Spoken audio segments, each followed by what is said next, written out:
सुलोचनाबाई बगड़िया मौसी जी, उनके 3 नए लेख अभी आए थे, जिनमें से 2 हो चुके हैं और तीसरा लेख आज प्रारंभ होने जा रहा है और इसका शीर्षक है स्व। स्व के साधारण रूप में जो भाव लिए जाते हैं वो यही होता है, स्व यानी मैं। जैसे स्वाभिमान कहते हैं यानी अपना अभिमान, अपना जो कुछ भी है, किंतु आध्यात्मिक दृष्टि से स्व के बहुत गहरे मतलब है और प्रकृति और स्वभाव में गुरुदेव ने इन सब बातों को बहुत अच्छे से एक्सप्लेन किया है और हम लोगों ने उनकी कृपा से उसका विश्लेषण भी किया है। सब बातों का सार यही है कि अपने आप को इंगित करने के लिए, अपने आप को बतलाने के लिए ही स्व का उपयोग किया जाता है, स्व को काम में लिया जाता है। ये एक साधारण सा इसका रूप है। अन्यथा स्व की कोई अभिव्यक्ति नहीं है, स्व अपने आप में परिपूर्ण है, स्व को किसी से कोई लेना देना नहीं है। स्व की अपनी एक सत्ता है जिसे हम कहते हैं स्वयंभू, यानी खुद ही खुद का मालिक है। तो ऐसे बहुत सारी बातें हैं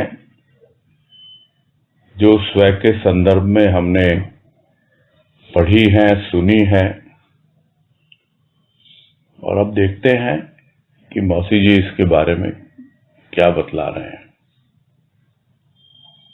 तो शुरू करते हैं लेख जिसका शीर्षक दिया गया है स्व।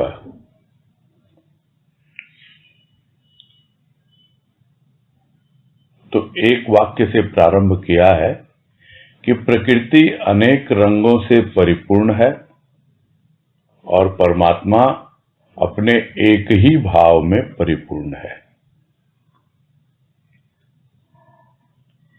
तो एक है परमात्मा और एक है उस परमात्मा का भाव और वो उस एक भाव में ही संपूर्ण है, परिपूर्ण है।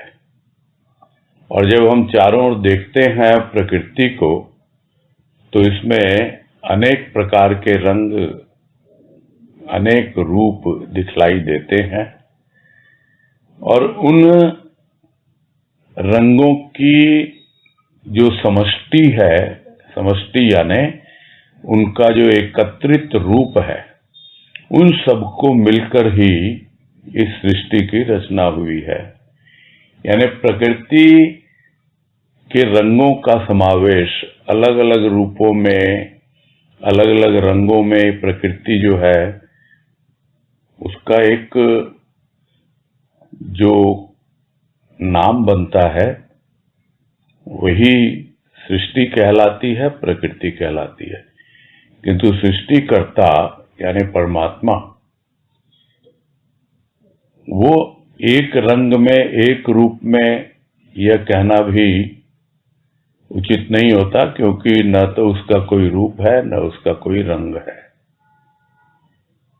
एक ही भाव यानी वो भाव जो उसका अपना भाव है वो उसमें ही टिका रहता है। बाकी जो कुछ भी है वो भावों की स्फुरना है, भावों की अभिव्यक्ति है जो प्रकृति के माध्यम से अनेक रंगों में और अनेक रूपों में व्यक्त होती है। यह एक साधारण से रूप में आध्यात्मिक कॉन्सेप्ट है। यानी जब तक हम ये कॉन्सेप्ट लेके नहीं चलेंगे, यानी हम इस बात को समझ नहीं पाएंगे कि वो एक परमात्मा है, अपने आप में वो परिपूर्ण है, और उस एक परमात्मा से ही प्रकृति निकली है अनेक रंगों में, और प्रकृति भी किसी पर आश्रित नहीं है, वो अपने आप में परिपूर्ण है। तो जो अपने आप में परिपूर्ण होता है वही वास्तव में अपने आप को जान पाता है। जो दूसरों से अपेक्षा रखता है कि कोई दूसरा आके मेरा कुछ कर देगा या मुझे कुछ बतला देगा, समझा देगा या कुछ और कर देगा, उसकी आवश्यकता होती है। जिस तरह प्रकृति के अलग अलग रूप आपस में एक दूसरे पर आधारित होते हैं, पूरा एक ताना बाना बुना हुआ होता है, तो अनेक रंगों में होकर के भी प्रकृति उसका नाम दिया गया है। किंतु परमात्मा जो रंगहीन है उसका भी नाम दिया गया है, किंतु न तो वो कोई नाम है उसका, न ही उसका कोई रूप है। तो यह कॉन्सेप्ट है, इसको जब तक हम समझ नहीं लेते हैं तब तक हम आध्यात्मिकता के उस आधार को नहीं समझ पाते हैं जिसका वर्णन प्रकृति के अनेक रंग और रूपों में किया जाता है। आगे है संसार की शोभा। ये प्रकृति है जो सजी है अनेक रंगों में। परमात्मा की शक्ति सभी देव देवी देवताओं के रूप में फैली हुई है। अनेक मानवों की मान्यता अनेक देवी देवताओं में है। ये देव देवी परमात्मा की किरणें हैं। जैसे किरणें सूर्य से निकलती हैं और भूमि पर प्रकाश का कार्य करती है, ऊर्जा बनकर भूमि के मानवों का आधार बनती और उनके दुख दर्दों का खात्मा करती। ये किरणें देवताओं को भी शक्ति प्रदान करती, किंतु आत्मदेव परमात्मा तो निराला ही है।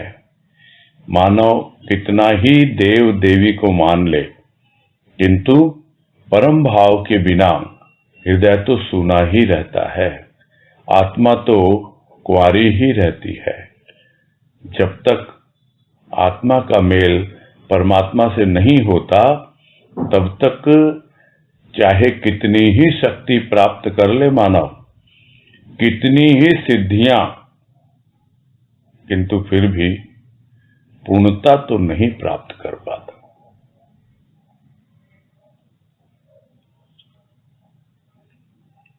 तो शोभा है संसार की, ये तो हम देखते ही हैं कि किन किन रंगों में प्रकृति अपने आप को व्यक्त करती है, सजा के रखती है, आकर्षित करती है, सुंदर लगती है।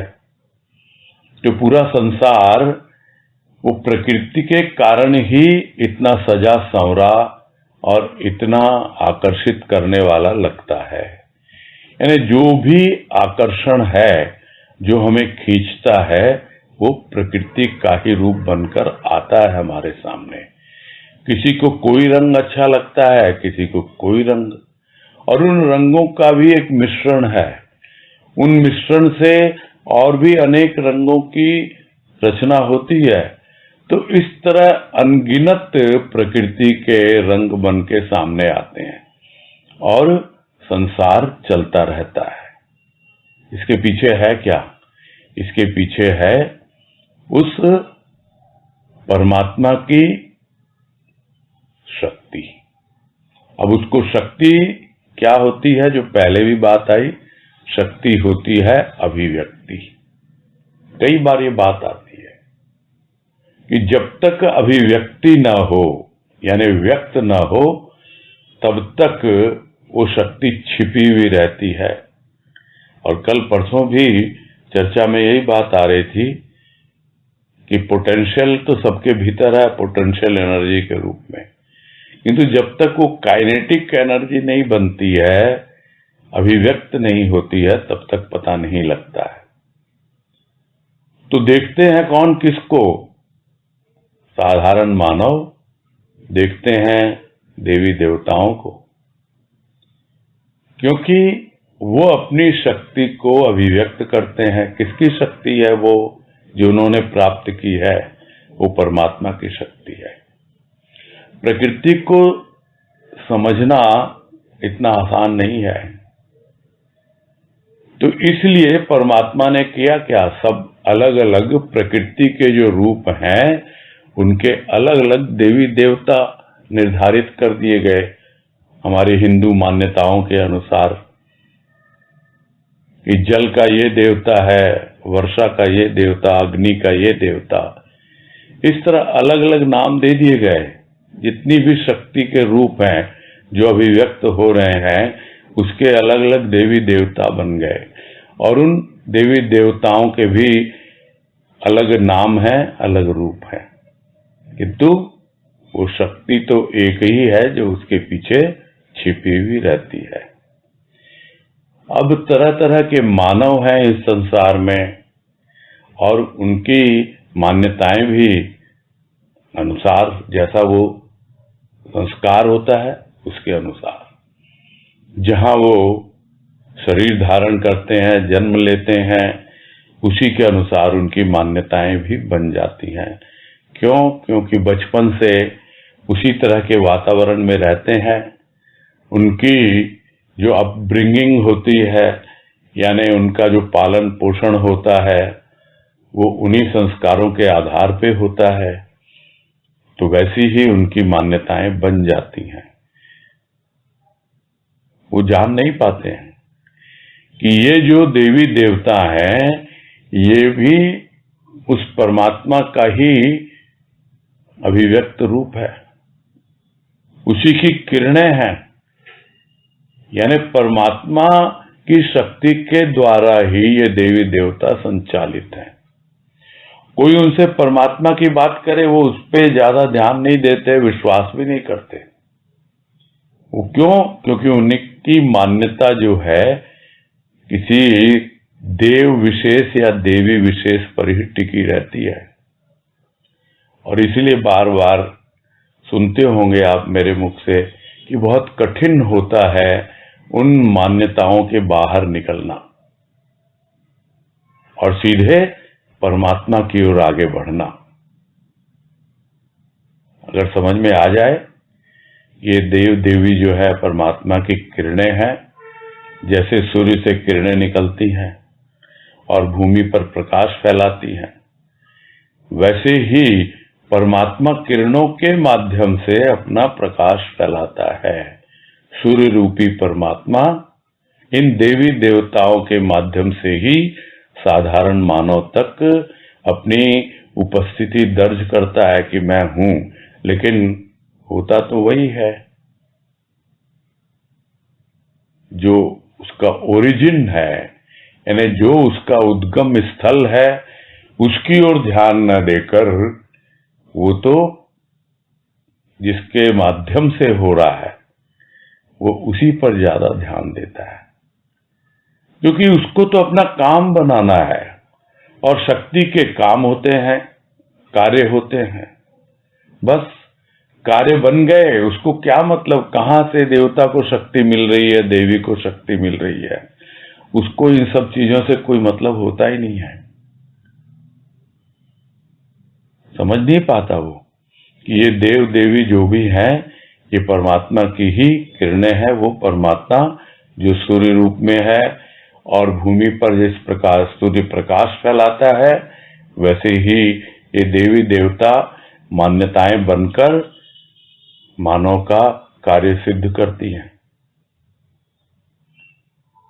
किरणें हैं, किरणें ही तो ऊर्जा का रूप है। जो इन किरणों से काम में लेता है वो उस शक्ति से अवगत होता है। तो यह ऊर्जा बनकर भूमि के मानवों का आधार बनती है। ये किरणें जो हैं यही, जिस तरह स्थूल रूप में हम देखते हैं कि सूर्य की किरणें न जाने किस किस प्रकार की ऊर्जा बनकर मानवों का आधार बनती है स्थूल रूप में, और जिसको हम ये भी कहते हैं सोलर एनर्जी, जिसको हम और भी देखते हैं कि भाई धूप में बैठा करो विटामिन डी मिलती है, और भी अनेकों रूप में देखते हैं, बादल बनते हैं, उससे बरसात होती है। ये सूर्य की किरणें न जाने क्या क्या करती हैं, और कितने प्रकार के स्थूल रूप में एक पावर हाउस है ये।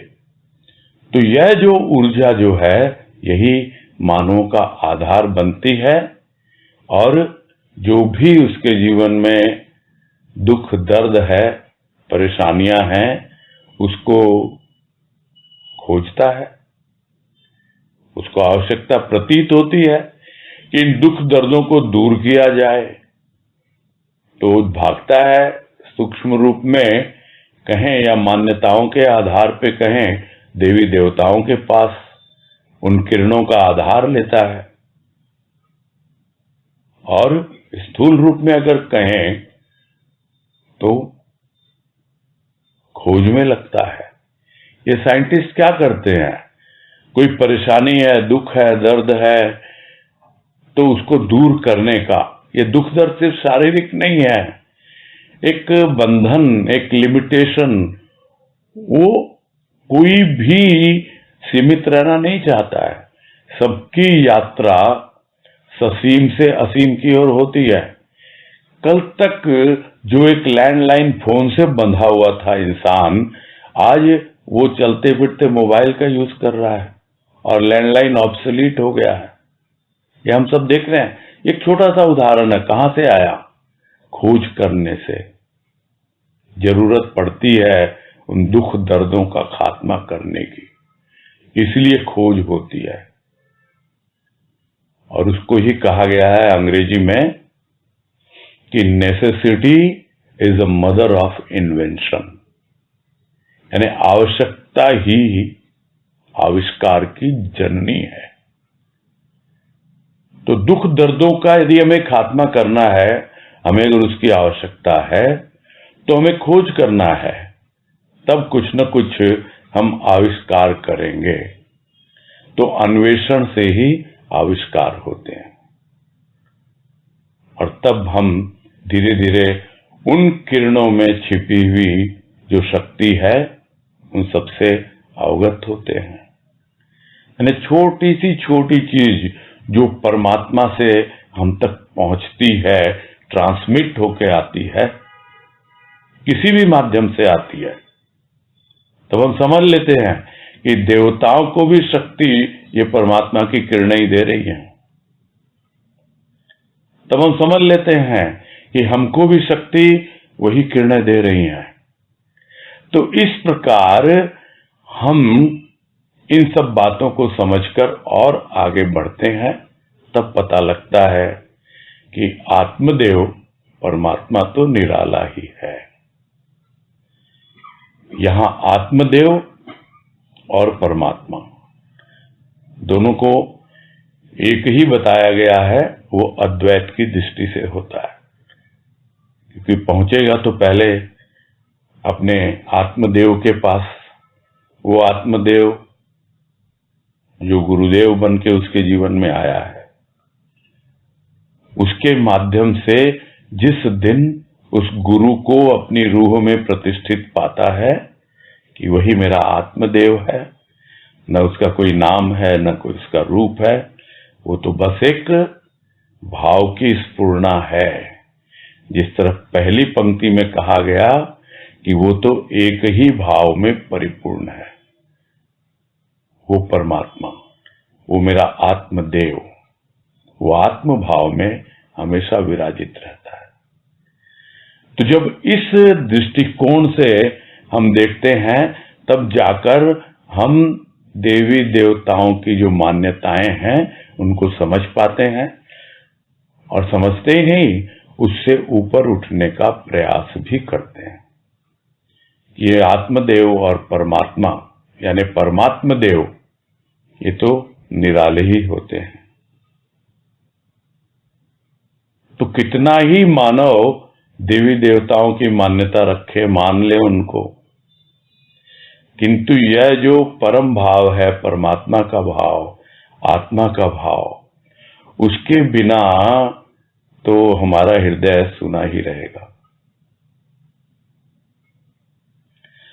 तो जिसे उस परम भाव की, जो परमात्मा का रूप है, जो प्रभु का रूप है, वो उसके लिए प्रतीक्षा करता रहता है।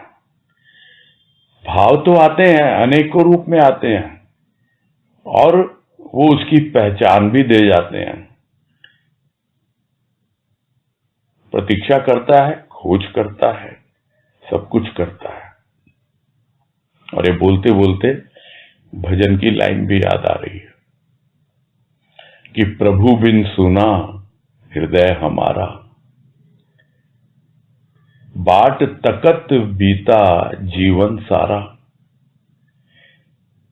उसकी बाट ताकने में, राह ताकने में, प्रतीक्षा करने में तो जीवन बीत रहा है। अब समझ में आ गया, इस परम भाव के बिना, उस प्रभु के बिना, जो परम रूप है उसका, परम भाव रूप, उसके बिना यह हृदय सूना है। तो हृदय में जो सूनापन जो लगता है, यहां सूनापन से मतलब यह नहीं है खाली खाली, नहीं, सूना सूना लगता है,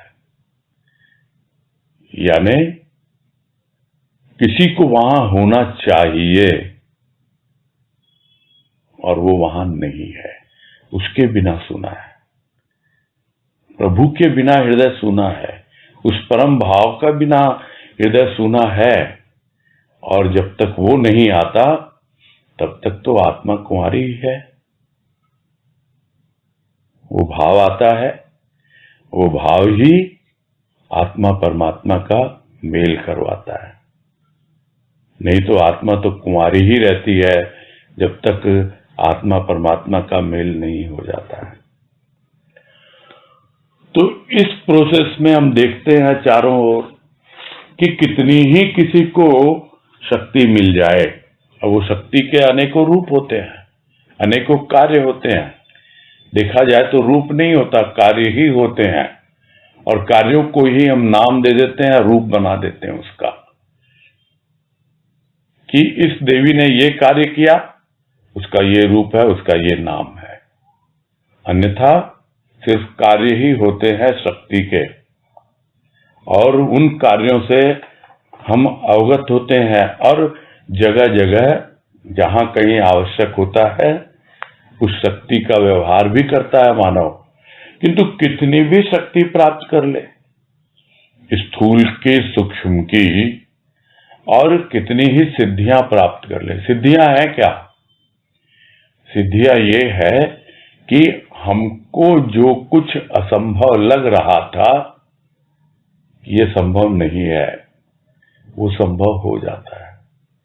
जो कार्य हमको असंभव लग रहा था, वो कार्य जब सिद्ध हो जाता है, यानी काम बन जाता है, तब हम कहते हैं कि कार्य सिद्ध हो गया। कहां से हुआ? अरे जिसको सिद्धि प्राप्त ना, उसके पास गए थे हम, और उसने हमारा कार्य सिद्ध कर दिया। तब फिर हम उसको सिद्ध पुरुष कहने लगते हैं, चमत्कारी कहने लगते हैं। बस काम बनाने के लिए ही होता है। ये तो हो गया एक साधारण मानव का, और जिसको वो सिद्धियां प्राप्त हो गई, वो बस सिद्धियों में ही खेलता रहेगा। कितनी ही शक्ति मिल जाए मानव को, कितनी सिद्धि मिल जाए, तो वो उसी में उलझा रहता है, उसी में खेलता रहता है। तो पूर्णता प्राप्त नहीं कर पाता। क्यों नहीं कर पाता? क्योंकि उसने लक्ष्य तो लिया था बहुत बड़ा, एक महान लक्ष्य की ओर, महान बनने की ओर, पूर्णता प्राप्त करने की ओर अग्रसर हुआ था, किंतु खेल देखने लगा इन सिद्धियों के, उलझ गया इन्हीं सब चीजों में। तो कितना ही कुछ कर ले, वो पूर्णता प्राप्त नहीं कर पाएगा, क्योंकि इन सब चीजों में उसका माइंड डाइवर्ट हो जाता है। आगे है, ईश्वर की शक्ति के अनेक रूप हैं, अनेक भाव हैं, अनेक प्रकार के सुख समृद्धि सिद्धियां भी हैं, मुक्ति भी है, किंतु फिर भी आत्मभाव तो एक अनोखा ही रस है, अनोखा ही आनंद है।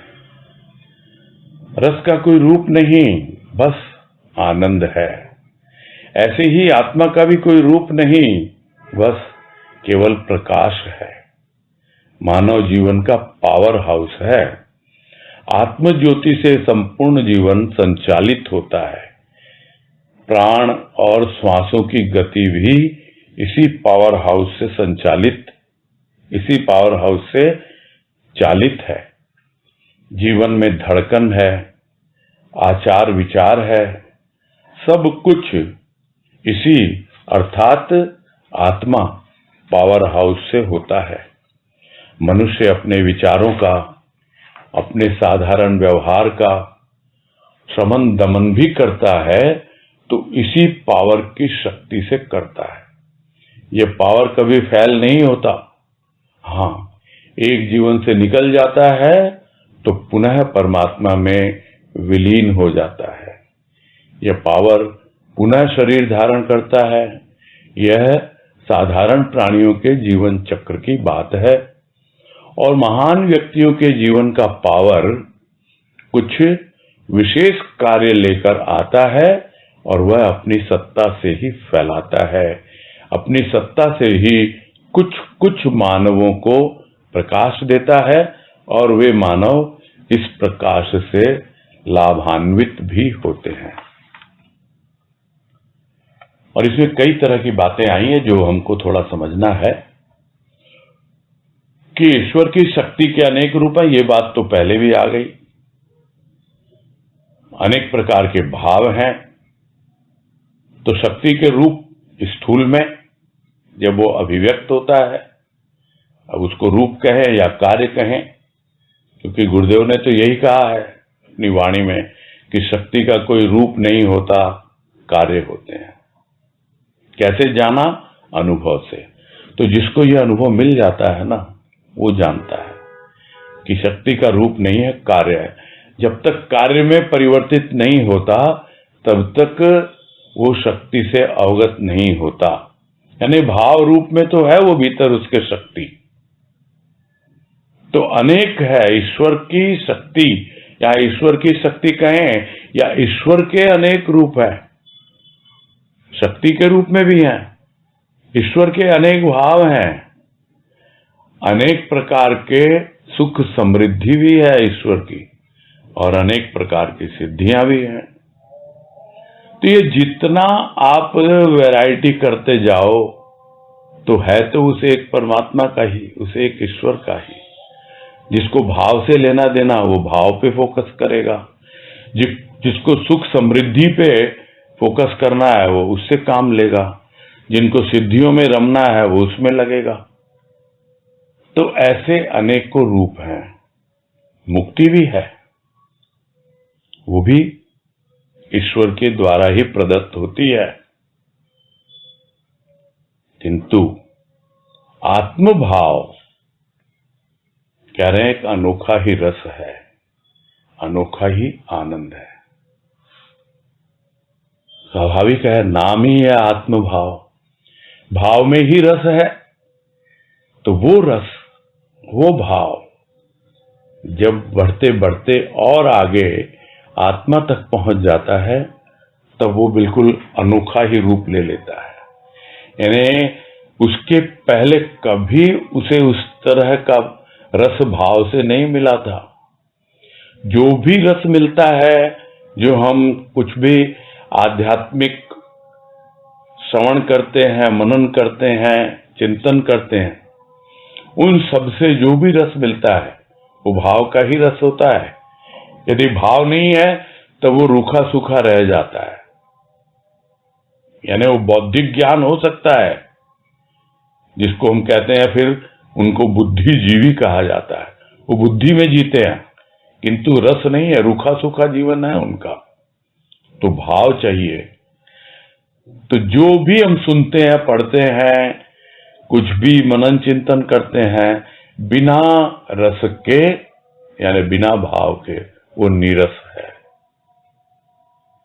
और जब रस आने लगता है तो बड़ा आनंद आता है, किंतु जब आत्मा तक पहुंचा देता है वो भाव आत्म भाव बन जाता है, तो उसका तो ऐसा रूप है जो कभी अनुभव ही नहीं किया मानव ने।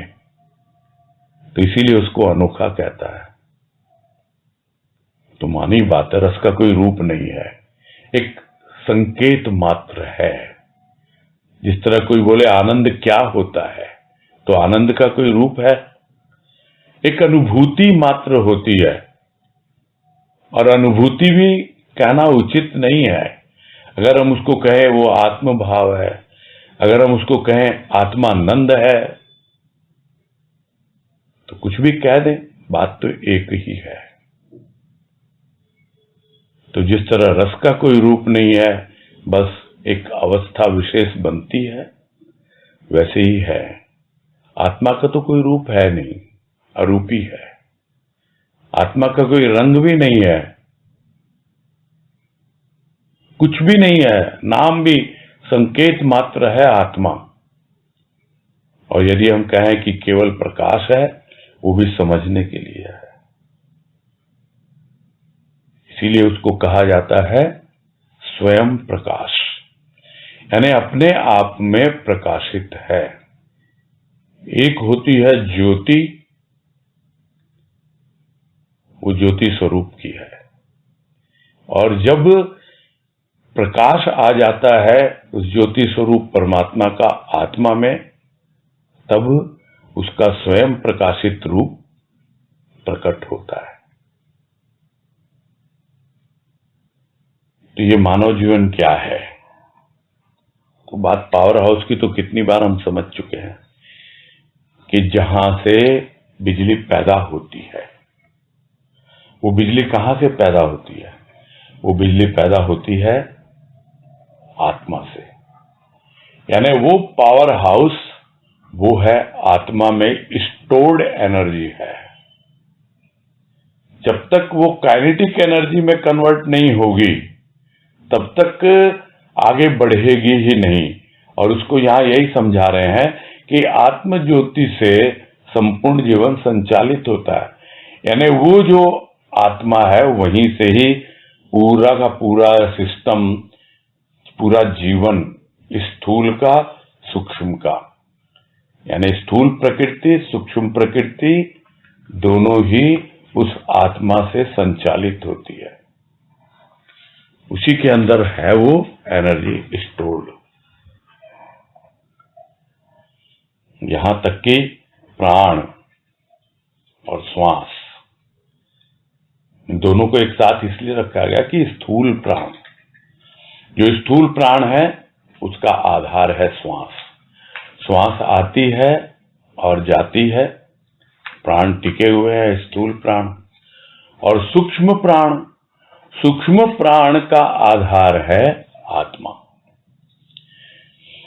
आत्मा और प्राण दोनों एक दूसरे से गूंथे हुए रहते हैं। अब हम क्या समझें कि प्राण है क्या? तो इसको गुरुदेव ने समझाया, प्राणी का साथी है प्राण, और प्राणों का साथी है यह आत्मा। जन्म जन्मांतर से प्राण भी हैं और आत्मा भी है। तो जो भी गति है प्राणों में, जो भी गति है श्वासों में, वो इसी पावर हाउस यानी आत्मा से ही संचालित होती है। और भी जो भी हमारा हाल चाल है, बैठते हैं उठते हैं, जो भी चिंतन मनन करते हैं, आचरण है, विचार है, सब कुछ इसी के कारण है। जो संक्षेप में हम समझें तो स्थूल और सूक्ष्म सब कुछ इसी आत्मा पर आधारित है। तो मनुष्य अपने विचारों का और अपने साधारण व्यवहार का भी अगर समन दमन भी करता है, तो उसके द्वारा अपने आप संभव नहीं है। तो वो उसको आत्मिक बल चाहिए भीतर से, उस पावर हाउस की शक्ति से, यानी आत्म शक्ति से करता है।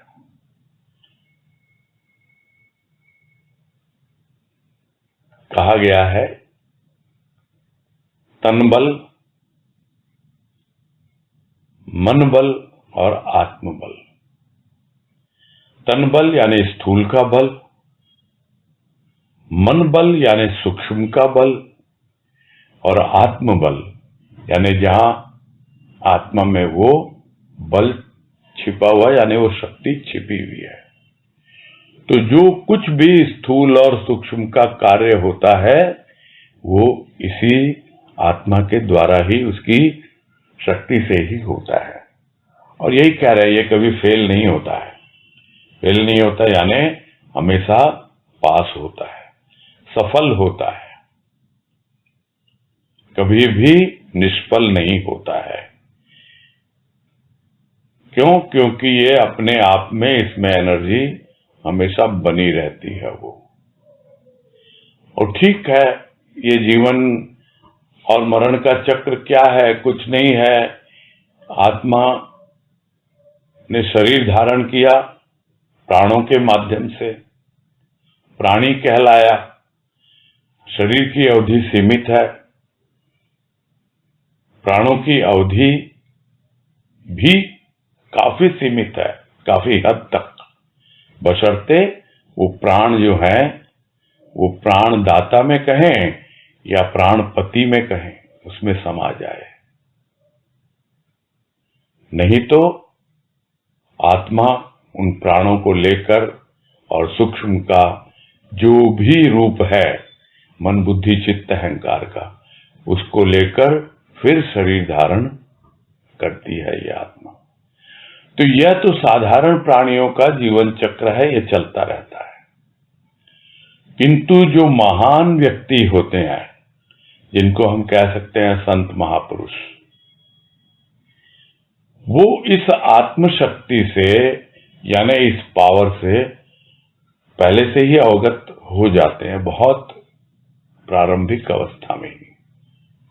और विशेष अपना कार्य उन्हें क्या करना है, एक साधारण जीवन जीते हुए, सब लोगों के साथ रहते हुए, वो अपनी सत्ता से परिचित रहते हैं और उसी को आगे बढ़ाते हैं। और यही कहते हैं कि देखो तुम्हारे भीतर भी वो शक्ति छिपी हुई है, वही सत्ता तुम्हारे भीतर भी कार्य कर रही है जो मेरे भीतर कर रही है। लेकिन हां, हर कोई उससे लाभान्वित नहीं हो पाता है। क्यों नहीं हो पाता? क्योंकि वो अपने ही ढंग से, अपनी ही मान्यताओं में जीता रहता है, अपने ही हिसाब से उन देवी देवताओं के ही पूजा आराधना में लगा रहता है। वो संत महापुरुषों की, इन महान व्यक्तियों की बातों पर ज्यादा ध्यान नहीं देता। तो यह जो है, कुछ कुछ मानवों को ही इससे प्रकाश मिलता है और वो मानव इससे लाभ भी उठाते हैं। वो समझ पाते हैं कि हाँ भाई, मेरे को लाभ हुआ है इनसे संपर्क में आके। आगे है, आत्मा के प्रकाश का कार्य यही है कि अनेक मानवों के जीवन को ज्ञान प्रकाश से प्रकाशित करे, प्रेम के सुप्त स्रोत को खोलकर जीवन में प्रेम का प्रवाह बहा दे। प्रेम से ही जीवन सरस होता है। हृदय में प्रेम जागृत होने पर ही मानव हर किसी से प्रेम कर पाता है या अपने हृदय का प्रेम अन्य मानव को दे पाता है। शुद्ध प्रेम अपनत्व का प्रतीक है। प्रेम ममत्व में भी है, प्रेम कर्तव्य और व्यवहार में भी है। प्रेम का सागर इतना छोटा नहीं कि वह छोटे मोटे कार्यों में बंद कर रह जाए। व्यक्ति जैसा भाव अपनाता है, जैसे कार्य करता है, वहीं तक अपने प्रेम को कार्यान्वित करता है। किंतु आत्म प्रकाश तो सदा पूर्ण ही रहता है। चाहे मानव आत्म प्रकाश को ज्ञान प्रकाश में प्राप्त करे, चाहे मानव प्रेम प्रवाह में उसे प्राप्त करे, चाहे उसे भक्ति उपासना के रूप में प्राप्त करे, जो चाहे जैसे भी उससे लाभ उठाए। आत्म प्रकाश में कोई रोकथाम की कथा नहीं। यह प्रकाश किसी भी दिन, वार, तिथि, महीने में बद्ध नहीं, गर्मी सर्दी में भी नहीं, रात्रि दिवस में भी नहीं। तो आत्म प्रकाश जिसकी बात हो रही है पावर हाउस के रूप में, उसका क्या काम है? उसका सबसे महत्वपूर्ण 2 काम है, वो यहां बतलाया गया। एक, मानव के जीवन में ज्ञान का प्रकाश आए। दूसरा, मानव के जीवन में प्रेम का प्रकाश आए। और जब कभी आध्यात्मिक प्रकाश की बात होती है, वो 2 ही रूपों में होती है, प्रेम का प्रकाश और ज्ञान का प्रकाश। प्रेम का प्रकाश कहां आता है? सर्वप्रथम मन में आता है, फिर हृदय में आता है, और वो भक्ति का रूप लेता है। ज्ञान का प्रकाश सर्वप्रथम कहां आता है? बुद्धि में आता है। और ये बातें हम कहते ही रहते हैं, गुरुदेव की वाणी जो है कि मन का प्रकाश भक्ति, बुद्धि का प्रकाश ज्ञान। किंतु भक्ति में प्रेम बहुत आवश्यक है। जब तक वो प्रेम का जो ढका हुआ, क्या बोलें, स्रोत, झरना जो बहना चाहता है, उसके ऊपर स्थूल का यानी भौतिकता का एक ढक्कन, एक चट्टान उसके सामने आई हुई है। तो आत्म प्रकाश का क्या कार्य है?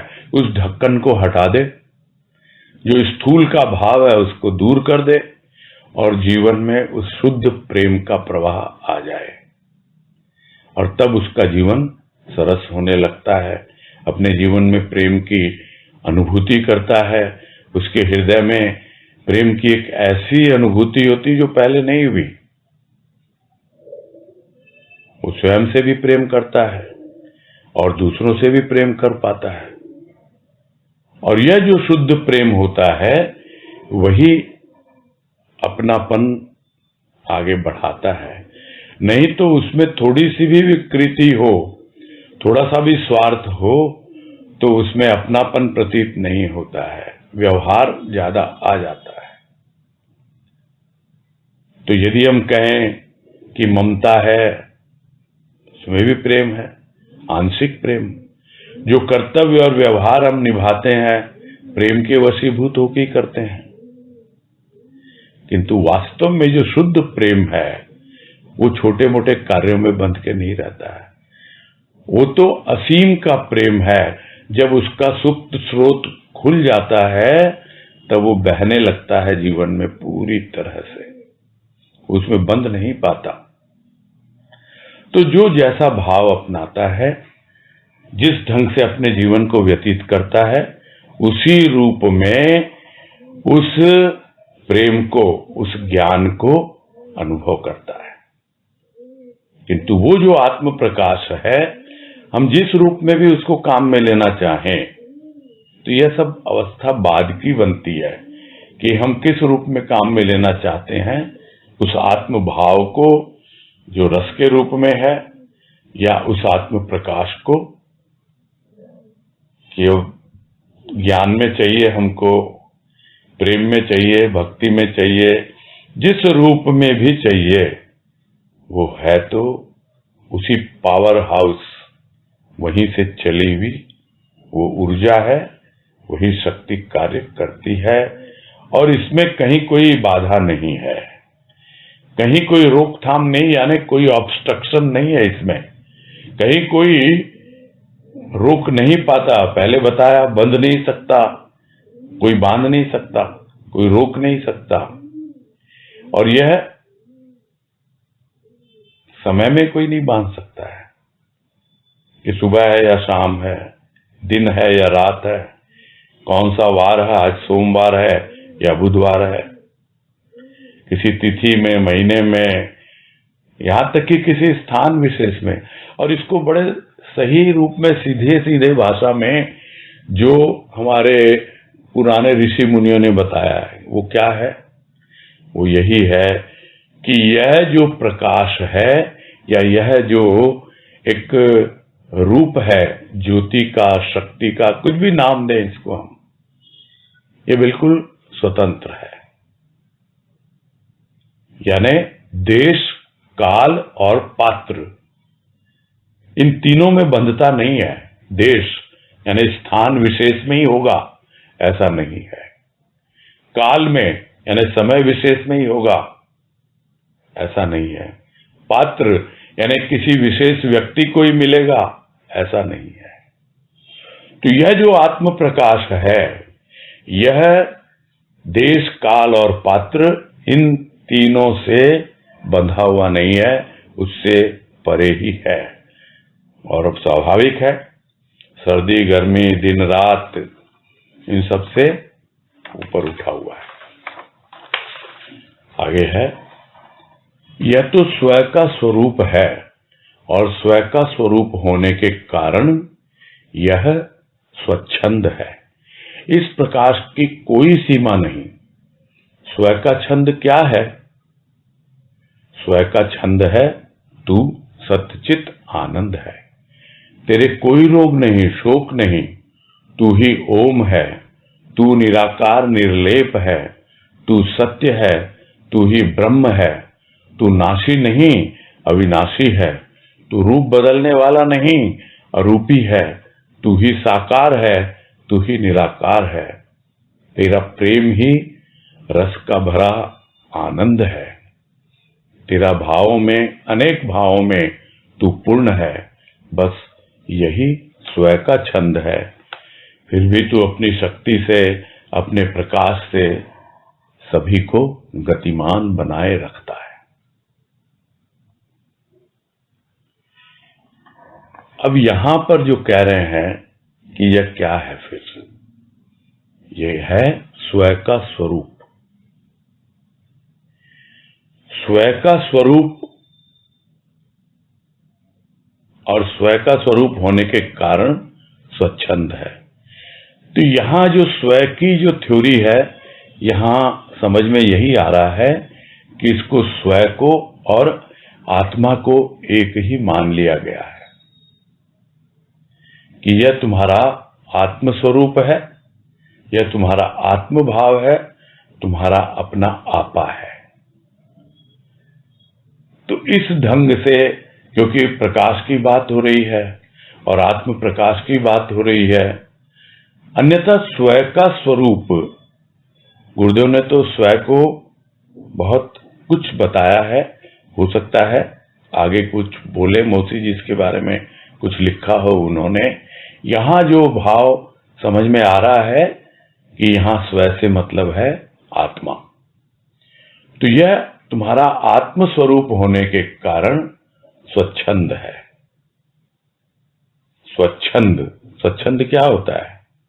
जो अभी भी बात हुई, किसी के बंधन में नहीं आता, वो कोई उसको बांध नहीं सकता, और बांध नहीं सकता, बंधन नहीं है, इसलिए वो सीमा में नहीं है, और सीमा में नहीं है इसलिए वो असीम है। तो अगर वो असीम है तो कुछ ना कुछ तो उसका वर्णन करना पड़ेगा ना। स्वच्छंद, तो इसीलिए स्वयं का छंद बता रहे हैं। छंद क्या होता है? उसका वर्णन। कविता का एक रूप होता है छंद, जिसे हम कहते हैं कि छंदों में व्यक्त किया गया है। तो क्या है उसका छंद, यानी कैसे उसकी अभिव्यक्ति है? वो है तू सच्चित आनंद है।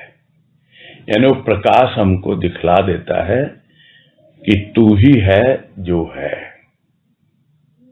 तू ही सच्चित आनंद है। तुझे कोई रोग नहीं, शोक नहीं, क्योंकि रोग और शोक जो है ये ज्यादा से ज्यादा मन में होते हैं या शरीर में तो होते ही हैं। मन भी रोगी हो जाता है और शोक तो ज्यादातर लोग कहते हैं बाहर का है, किंतु भीतर भी आ जाता है। तो कोई रोग शोक नहीं है तुम्हारे लिए, यानी स्थूल और सूक्ष्म इन सब से बाहर निकलो। अब सोचो ही मत उसके बारे में, क्योंकि उम्र हो जाती है तो कुछ न कुछ रोग लग जाते हैं, थोड़ी थोड़ी चीजों में शोक लग जाता है। अब ये शोक जो है अलग ढंग से आता है, लेकिन अंग्रेजी वाला शॉक तो बहुत जल्दी लगता है, बहुत ज्यादा टची हो जाता है व्यक्ति। इतने दिनों से उसका एक अपना, जो बताया पहले भी, कि भीतर के हृदय का एक अपना सांचा होता है, उसमें ढल चुका होता है, वो पूरी तरह से उसका जीवन ढल चुका होता है। और फिर अगर उसको लगे कि भाई तू क्या है, तू सच्चित आनंद है, बिल्कुल अपने आप में लग रहा है, तेरे कोई रोग नहीं, शोक नहीं है, किंतु कभी कभी कुछ ऐसे झटके आ जाते हैं, शॉक लग जाता है। इसीलिए इस बात को हमेशा मेंटेन रखना होता है, ध्यान रखना होता है कि तू ही ओम है, तू ही निराकार है, निर्लेप है, तेरा कोई आकार नहीं, कोई लिप्त नहीं कर सकता तुझे, कोई तुझे लपेट नहीं सकता, न अपनी बातों में, न स्थूल में, न सूक्ष्म में। और तू ही सत्य है, तू ही ब्रह्म है। यानी जो भीतर में अनुभव आता है वो समझा देता है कि तू ही है जो है, तू नाशी नहीं तो स्वाभाविक अविनाशी है, तेरी कोई सीमा नहीं का मतलब तू असीम है, तू रूप बदलने वाला नहीं है तो तेरा एक ही रूप है, यानी तू अरूपी है। किंतु जब देखता है अभिव्यक्ति में कि अरे तू ही तो व्यक्त हो रहा है साकार में, तू ही तो व्यक्त हो रहा है निराकार में, यानी स्थूल में भी और सूक्ष्म में भी तू ही है, तू ही तो चेतन है, जो जड़ में भी है और चेतन में भी है, यानी स्थूल में भी है, सूक्ष्म में भी है, वही तो शुद्ध चैतन्य तत्व है आत्मा। तू ही साकार, तू ही निराकार, और तेरा ही प्रेम है, ये तेरा ही भाव है जो सबके भीतर आनंद भरता है, रस की अनुभूति करवाता है। तो जितने भी तरह के भाव हों सब में तू ही शामिल है, और उसमें तू अपनी पूर्णता बतला देता है। तो अनेक भावों में तू पूर्ण रूप से विद्यमान है, तू तो विद्यमान है, और तू है कौन? तू अपना आत्म स्वरूप है, और बस यही स्व का छंद है, यानी उसकी अभिव्यक्ति यही है। कितना किसी को कुछ भी अनुभव में आ जाए, इसे बाहर नहीं होगा कुछ, सब कुछ इसी में समाहित होगा, किसी न किसी रूप में यही सब बातें होंगी, और नहीं तो कहने की क्या आवश्यकता है, अपने आप में मस्त है, मगन है। और इसी को हमारे ऋषि मुनियों ने, पूर्वजों ने क्या कहा, क्या है ये तो गूंगे का गुड़ है। गूंगे का गुड़ यानी गूंगा है, गुड़ का स्वाद ले लिया, समझ में आ गया तू कौन है, किसको बताने जाए, कोई सुनने को तैयार हो, सुन भी लेगा तो क्या होगा, इसलिए गूंगा बन जाता है। और जब गूंगा बन जाता है तब संकेत से बतलाता है कि देखो मैंने इसका स्वाद चखा है, तुम भी चखो। और शायद इसीलिए बाबा ने मौन धारण कर लिया था और सांकेतिक भाषा में ही समझाते थे सबको।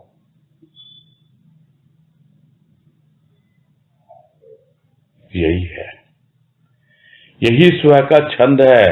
कितना कुछ व्यक्त कर लो, इन 4 लाइनों में ही सीमित होएगा वो, अन्यथा वो असीम है।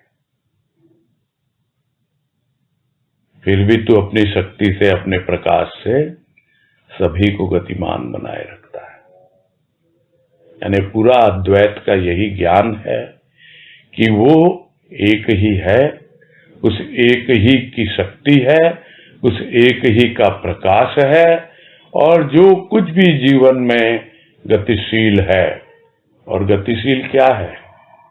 प्रकृति, चाहे वो स्थूल प्रकृति है या सूक्ष्म प्रकृति है, वो गतिशील है। इस प्रकृति को गतिशील रखने के लिए उस प्रकाश की, उस शक्ति की आवश्यकता रहती है हमेशा। बस यही पूरा करते हैं।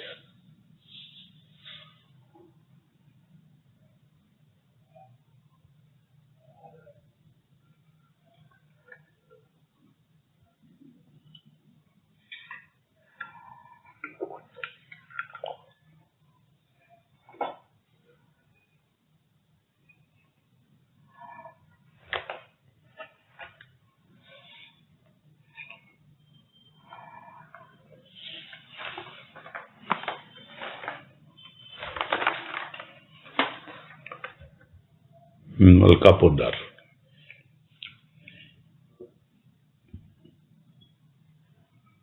प्रणाम भैया। हाँ नमस्कार, बोलिए। भैया वो कल मैंने एक प्रश्न किया था कि बहना, गोता लगाना और डूबना, तो भैया वो बातों में तो समझ में आया, लेकिन अपनी अवस्था को कैसे इसकी अनुभूति कैसे हुए? क्या आपने तो तैरने की बात की थी ना, डूब रहे हैं, तैरने की बात की थी आपने तो। डूबना और बहने की बात की थी, फिर तैरने। और फिर डूबना नहीं होता, वो मतलब शब्दों में डुबकी लगाना अलग होता है। आप शब्दों पे थोड़ा ध्यान दो। डुबकी लगाना यानी डाइव मारना, वो अलग होता है। डूबना क्या होता है कि आप डूब गए, उसमें आपको आता ही नहीं है कुछ भी, तैरना ही नहीं आता, तो डूब जाएंगे ना। तो डूबना और डुबकी लगाना अलग होता है। बहना जो है वो भी इतना आसान नहीं होता है। बहने के लिए तो आपको एकदम हल्का फुल्का रखना पड़ेगा अपने आप को, तब बहेंगे। लकड़ी बहती है, लोहा डूब जाता है। इस तरह पहचाना है। आप जो बोल रहे हो ना, कैसे पहचाने? लकड़ी की तरह हल्का फुल्का होगा जीवन, तब बहेगा उसके भाव में, और लोहे की तरह भारी होगा तो फिर डूब जाएगा। ये पहचान है। और तैरना तो फिर अलग चीज आ जाती है। तैरना ज्ञान है, बहना भक्ति है। ये बात कल आई थी।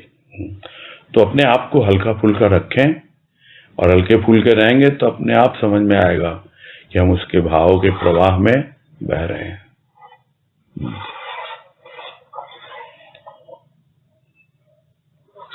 नहीं, स्पष्ट नहीं हुआ क्या? नहीं, थोड़ा मन में बस भावों में बहना। तो भैया जैसे अभी आपका प्रवचन जब सुन रहे होते हैं तो ये तो फील होता है कि भाई हाँ, हम आपके साथ साथ उसमें मतलब बह रहे, डूब रहे हैं। मैं कैसे बोलूं, मतलब मुझे ऐसा लगता है कि भैया आपको जब मैं एकदम ध्यान से पूरा सुन रही होती हूँ, हर समय तो नहीं ऐसी स्थिति होती, लेकिन कई बार जब अक्सर ऐसी स्थिति होती है, तब तो जब डूबे हुए रहते हैं तो आप बह भी रहे होते हो। ये भी समझ में आता है कि भाई आपकी आंखें बह रही है, आप तो ये क्या स्थिति है? मतलब वो सब समझ में नहीं आया कि मतलब नहीं, वो तो प्रारंभिक अवस्था होती है, तो गुरुदेव ने समझाया है। आंख से आंसू बहना ये भाव की प्रारंभिक अवस्था है। भाव में बहना जो होता है वो ऐसा होता है कि आपका जीवन चला जा रहा है और भावपूर्ण ढंग से आप भक्ति कर रहे हैं। जो कुछ भी आप कर रहे हैं जीवन में, जो भी कार्य कर रहे हैं, कुछ भी है, वो बिल्कुल उसमें भाव रहता है अपने प्रभु का, और उसी ढंग से जीवन व्यतीत, वही हल्का फुल्का जीवन होता है। यही है भाव में बहना। भक्ति भी चलती रहती है और आपका भाव भी बना रहता है। जब आपको थोड़ी और गहराई में जाना हो या कुछ और हो, तैरना हो, तब फिर अलग तरीके अपनाने होते हैं। ये है समझने की बात, है ना? हाँ, ठीक है, इसीलिए मैंने कहा हल्का फुल्का रहो लकड़ी की तरह, तो बहती रहती हो। ठीक है, ठीक है भैया, प्रणाम भैया। हाँ हरिओम। हाँ सुनीता चौधरी।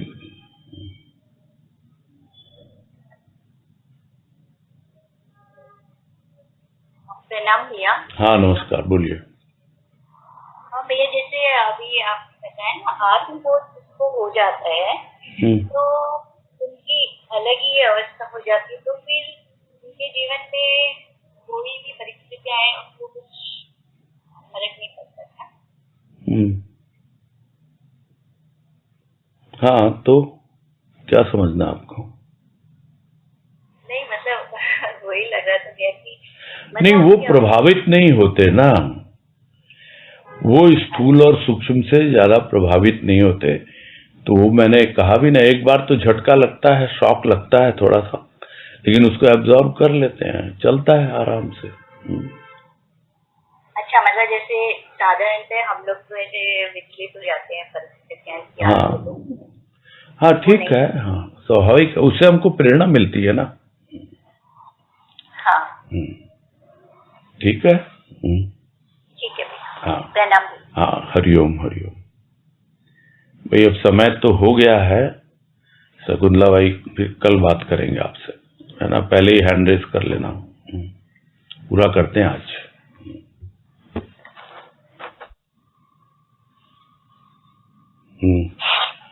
हरिओम भैया जी। हाँ हरिओम सबको, हरिओम सबको, हरिओम हरिओम सबको, हरिओम हरिओम